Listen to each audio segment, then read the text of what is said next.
So I work in New York with Simpson, Gumpertz, and Heger, Philadelphia, wherever I happen to be at the time. And these are my thoughts about Ken Hover. I was told to start my presentation with, how do you know Ken Hover? And I'm pretty sure this is correct. I met Ken in 1994 at a concrete durability seminar. And back in those days, that was when ACI did like full-day traveling seminars.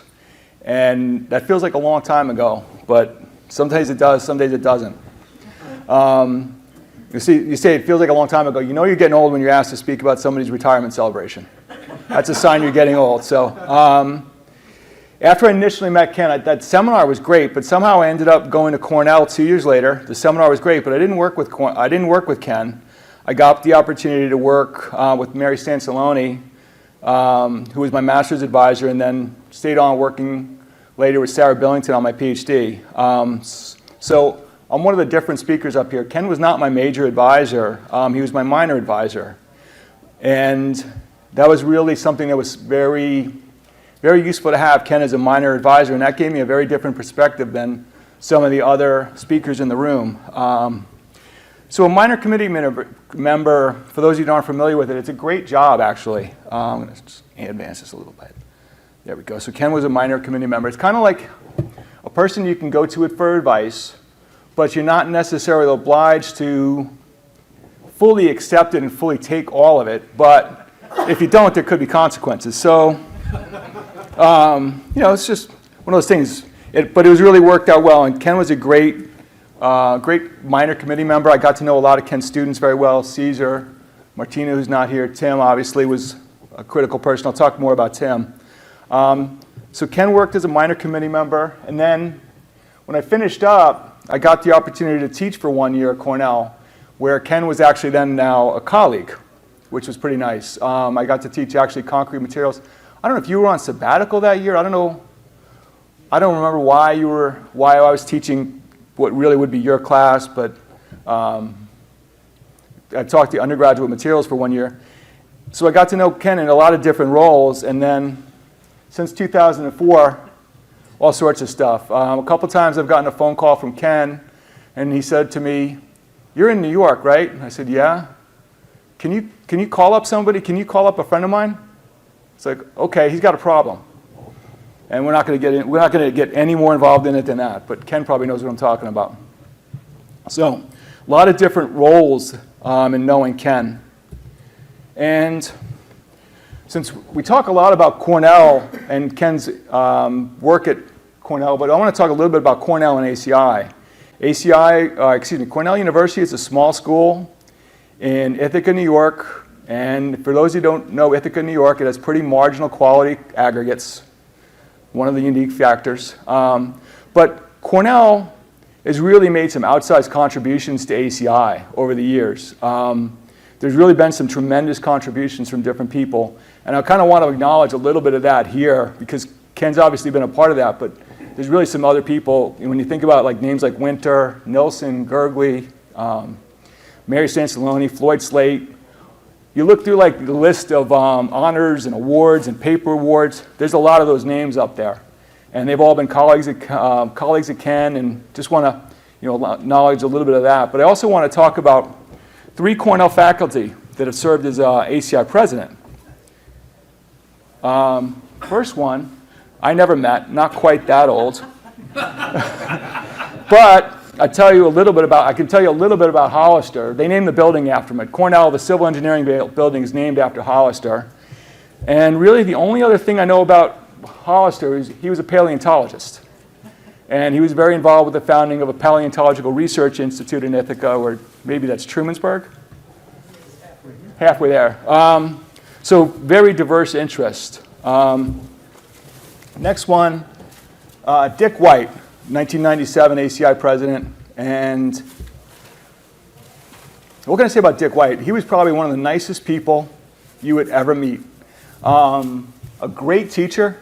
I think probably Ken took some influence from Dick White as a teacher. And he was also a tremendous photographer. He had photography shows in Ithaca. He was really a really talented person. And he actually gave me some of the best advice that I didn't take about ACI.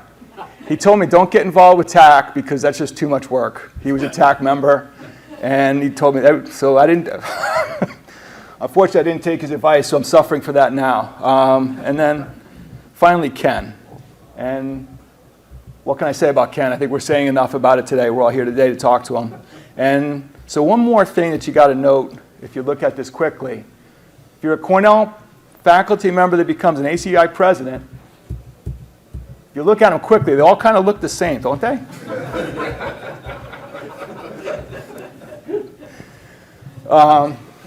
So a little bit about how I got ready for this presentation. I heard this morning that we're only supposed to have 5 slides. That's one of the rules. This is going to be a little bit short because I only have 5 slides. And to get ready for this presentation, I talked to a lot of friends of mine that are either teaching, different faculty, and I said, you know, what made Ken unique? What was the, what was the difference? I mean, obviously you're hearing a lot of different things, and I got a lot of different responses, and I want to try and distill it down a little bit. And you heard a variation of this quote today, and I guess I found out this morning that this was originally Frank Rhodes, and I was so associated that with you, Ken, the quote. But I guess it's actually Frank Rhodes, and I heard it from you, and you repeated it. But Cornell is a place where this excellence is expected every day. Some variant of that is, and I talked to a couple people, and they said that that's really what you could tell that Ken was striving for. He wanted to be excellent every day, and as they're teaching and they're thinking about stuff, that's how they're approaching it. Are they really striving for excellence every day? And that's a huge piece of it. And then this came from Steve Bonapane. He said, one of the things he really liked about you and one of the things he tries to do is really respect and challenge the students. Because the students, especially, Cornell students, all students, they really want to learn. And if you respect them and challenge them, they will learn. And I think we heard from Bruno about how well challenged you were on a daily basis, it sounded like. But when you attended a class with Ken, you knew you had to be prepared. And that's, I guess we can talk a little bit about COVID students and everything else, but that's something that I don't see so much in students anymore, but that's good. Hopefully that'll change in the future. But Ken really worked to challenge his students. He treated them like adults. And they're, when you're an undergraduate, you're 16, 17, 18, 20 years old. You're not quite an adult, but Ken always treated you like an adult, and I think people appreciated that. And then a big thing that Ken did really well is tie the classroom to the real world. A lot of what we do is very abstract in the classroom and trying to make those connections. And you can see all the stuff that he's got there. What you were teaching, Ken, is not quite as abstract as what Murchie was teaching with casting mechanics, but some of it's still pretty abstract. And that was one thing that I really always loved about how you were able to do that. And I just want to give one of the examples that kind of stuck. If you're in Ithaca, New York, and you drive around a little bit, you notice there's a fair amount of corn that's growing.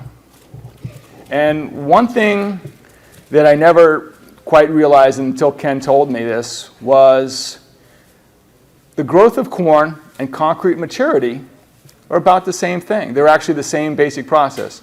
A certain amount of time and temperature, and you get either hardened concrete or mature corn. So in Ithaca, when you're driving past the corn in the spring, the plants are like down here. You come back in the fall, they're up there, and people are ready to harvest. And the rate of concrete strength gain is the exact same thing as the time temperature curve that it takes to grow corn. And you can actually get different types of corn seed to match to a specific local climate so that you can, if your climate's a little colder, you get corn that grows a little faster. And I had no idea. So thank you very much for that. I appreciate that. This is my last slide, what I took away from Ken. So I had a lot of opportunities to be in a room with Ken, but we have never been in the same room for an ACI committee meeting.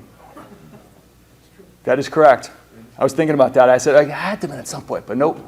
And we've both been in a lot of them, but we haven't been in the same one. So, but a couple things I took away from Ken. Leadership and service. When I was in some faculty meetings when I was teaching, and you could see it in different things today when you see Ken. When you're in charge of the meeting, when Ken was in charge of the meeting, he took charge of the meeting. And when he was a participant in the meeting, he participated and he didn't take charge of the meeting. And I think some of us have been in committee rooms where people don't quite understand that distinction. So that's something I always really, really appreciated. The second one was get people involved. One of the challenges I think we have at ACI, we don't have enough young engineers, and I think if we had more faculty, more people, more donations to the Concrete Foundation, I don't know, we're not getting enough young engineers involved in ACI, but I think there's an awful lot of students that ended up in Ken's classes. It's a testament today. We have so many of them here, and where I work at SGH, we probably have, I don't know, a ton, 15, 20 of students from former students of Ken's that are working in the company, still in the industry. Get them involved. Get them thinking about engineers. It's something we really need to think about and keep the industry strong, get the best possible people in it. And finally, just have some fun. A lot of what we do, it's very serious, but when you try and make it fun, try and make it relatable, that's the best thing we can do. If we're having fun at work, that's the best time. And finally, Ken, I just wanted to say thank you. You've been a great friend, a great mentor, and I just really thank you for everything you've done. So I think, and I'm on time. Yes, I'm on time.